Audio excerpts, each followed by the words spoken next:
Bonjour tout le monde, aujourd'hui je vous propose une technique hyper rapide et facile pour créer un chignon tressé très tendance, parfaite pour presque toutes les occasions. Pour cette coiffure, je vais utiliser mes extensions en clip de la marque Glam Time Hair.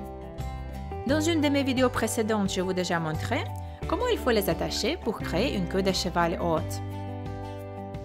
Aujourd'hui, on va partir avec cette coiffure où j'ai décoré ma queue de cheval avec une tresse de côté et une autre tresse qui ressort de ma queue de cheval.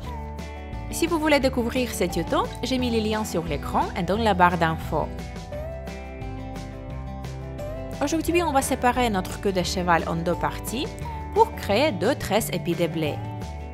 Et donc diviser la première partie en deux sections, puis séparer une fine mèche à l'extérieur de la section droite et ramener-la de l'autre côté.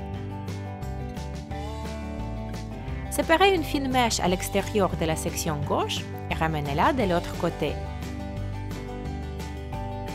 Encore une fois, prenez une fine mèche du côté droit et ramenez-la de l'autre côté. Séparez une fine mèche à l'extérieur de la section gauche et ramenez-la de l'autre côté. Voilà la technique pour créer une tresse en épi de blé classique, mais pour vous dire la vérité, moi je préfère la technique inversée. Donc je ne sais pas pourquoi, mais je trouve que c'est plus facile à tresser mes cheveux quand je passe les petites mèches par dessous.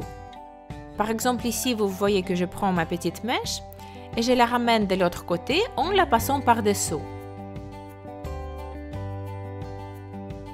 Je prends une mèche de gauche et je la ramène de l'autre côté par dessous. Je prends une mèche de la section droite et je la ramène de l'autre côté par dessous. Et donc, allez essayer ces deux techniques et dites-moi dans les commentaires quelle version vous préférez. Je commence par créer une tresse plutôt serrée, mais puis je fais une pause pour la desserrer un petit peu. Ici, vous voyez que je tire sur les côtés de ma tresse pour la rendre plus souple et volumineuse. Ensuite, je fais la même chose plusieurs fois. Donc, d'abord, je tresse pour créer une tresse très propre, très serrée. Puis, je fais une pause pour desserrer ma tresse. Peut-être vous savez déjà que la réalisation d'une tresse en épi de blé prend pas mal de temps. Et donc, si vous voulez accélérer votre coiffage, au lieu d'une tresse en épi, vous pouvez créer une autre tresse. Par exemple, une tresse torsadée ou une tresse simple à 3 brins ou une tresse à 4 ou 5 brins. Et si vous voulez apprendre toute cette technique, je vous invite à découvrir ma série de vidéos Encyclopédie des tresses.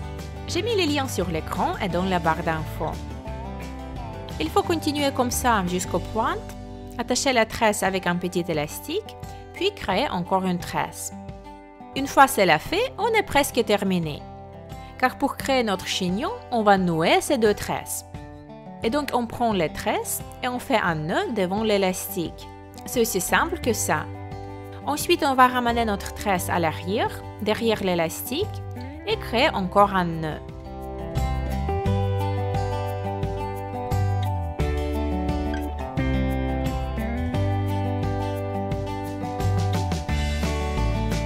Il ne nous reste plus que cacher les pointes et attacher le tout avec des épingles.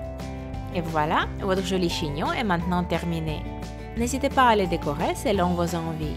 Si cette coiffure vous a plu, laissez-moi un commentaire et cliquez sur j'aime. Montrez-moi vos résultats sur Instagram et on se retrouve dans ma prochaine vidéo.